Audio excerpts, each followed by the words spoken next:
And Coulter, of course, a best-selling author and columnist. Her new column is out, and her new book is coming out. It's called Resistance is Futile. It is a blockbuster book, and, of course, you can get her other books. Go to AnnCoulter.com.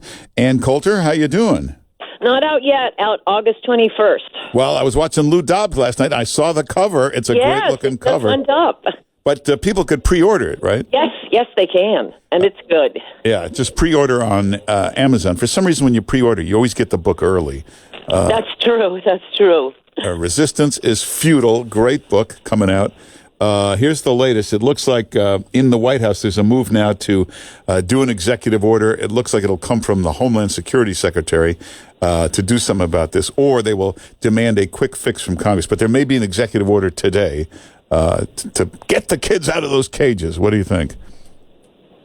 And put them where? There are only two options. We, the government, help illegal aliens commit their crimes, allow them to complete them, or the children need to be separated from any adults bringing them in. The whole point of this law was because Americans may be surprised by this, but in many parts of the world, not our own country, child sex slaves and human trafficking is a big business.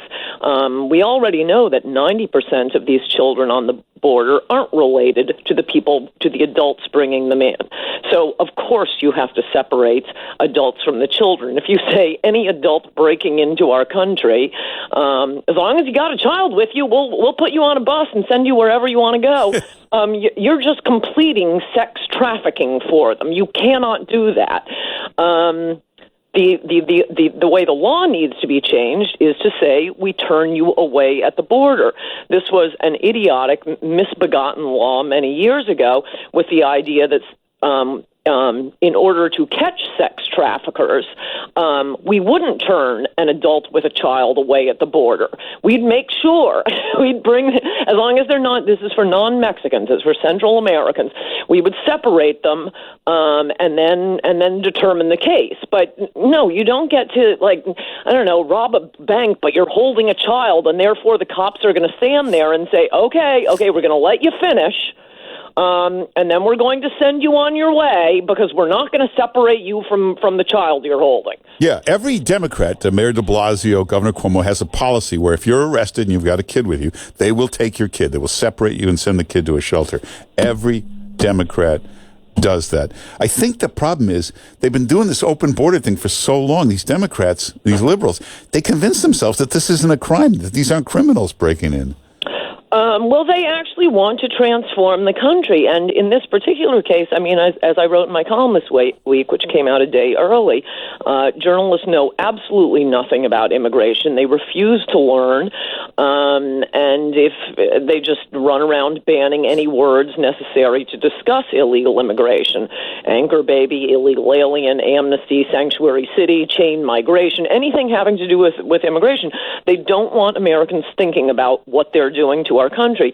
This is a mass move by the America-hating left to destroy our country. And in this particular case, these asylum cases are always frauds. The first World Trade Center bomber, why was he in our country able to bomb the World Trade Center? Because he landed at JFK and claimed asylum. His traveling companion not only had manuals for how to build a bomb, videos of car bombing videos, but he, like so many asylum applicants, had instructions on how to lie to U.S. immigration officials. Every time an asylee gets in the news, that woman who accused the IMF head, falsely accused him of rape a few years ago at the Sofitel Hotel in New York, once she makes the news, let's look at her asylum application. She claimed she had been, raped and tortured in some country. The whole thing was nonsense. The Diallo who was shot by cops in 1999 totally lied on his asylum application. The advantage of a humanitarian visa is you instantly get on the American gravy train. There is no welfare program you are not eligible for. All kinds of money and goods are sent your way. And so, as liberal publications like the New York Times and the New Yorker have described, there are outfits passing out scripts to people, telling them what to claim during their interview, and they all get approved. America's really generous, but there comes a limit to your generosity after you have all of these foreign con men ripping you off for years, decade after decade after decade. And what is happening at the border right now isn't just your run-of-the-mill asylum fraud. This is a political stunt by an outfit called Pueblo Sin Fronteras, a group, People Without Borders. Their ideological position is America cannot have a border. Anyone can waltz in and start collecting American Social Security and Medicare and everything else. You're not allowed to have a border, American people. We know this has been going on. They have been marching these Central Americans up near 2,000 miles through Mexico, through the desert of Mexico, abusing these children, 90% of whom are not with their parents for this trek, to get them to the U.S. border. If this were a genuine asylum case for any of them, they'd just stop in Mexico. They'd say, oh, I was being persecuted in my home country. Yay, I'm out. I'm in a new country. Oh, no. They are marching to the American border because they are trying to prove a political point.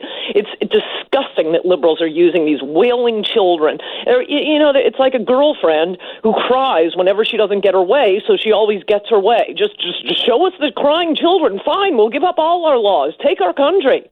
How about if we send teams to Central America to persuade all these people to become Republicans and conservative? Then you'll see Chuck Schumer at the border with a cement mixer building the wall himself. Yes, you would. Yes, you would. That's going to be the last we're going to hear about crying children. And of course, the crying children and parents we never hear about are the ones whose children or siblings have been killed by illegal aliens. Oh, you will never ever hear about them unless you're reading Breitbart or the Drudge Report. They won't be interviewed on CNN or MSNBC. You won't have Rachel Maddow tearing up over Marianne Mendoza.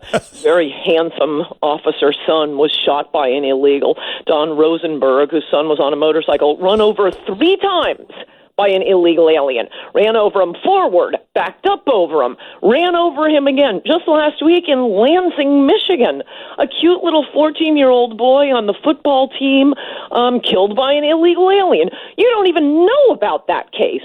These liberals pretending to care about children, it's utter nonsense. They don't care about children. They certainly don't care about American children. This is all a political ploy.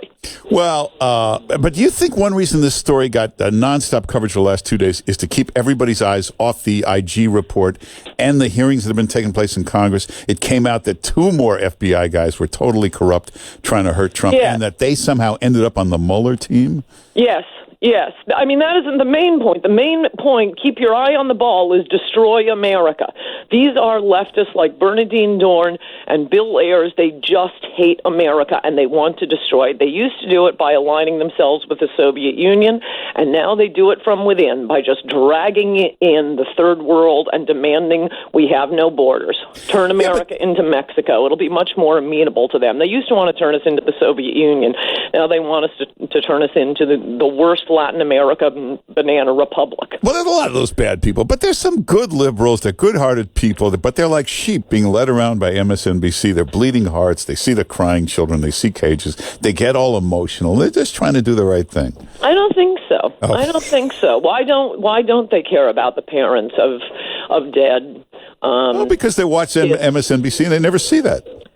You can't be completely unaware that, the heroin epidemic alone is killing what we're up to about 60,000 a year. Far more than Americans are killed in car accidents are killed from heroin. And more than 90% of that heroin is being brought in by drug cartels from the South. Yeah. Well, I hate to say we're out of time, but Ann Coulter's new book, it's a blockbuster. It's coming out. It's called Resistance is Futile. If we go to Amazon, you can see the cover, right? I think so. I think it goes up today. Yeah, and I saw it. It was on Lou Dobbs last night. It's a great cover. This is going to be a big book. Pre-order it. Get her other books. If you're interested in all this border stuff, get Adios America. You go to AnnCoulter.com. You can get her books. You can get her new column, AnnCoulter.com. Make sure you follow Ann Coulter on Twitter. And thanks for being with us. Good to talk to you, Mark Simone. Bye-bye. All right, take care.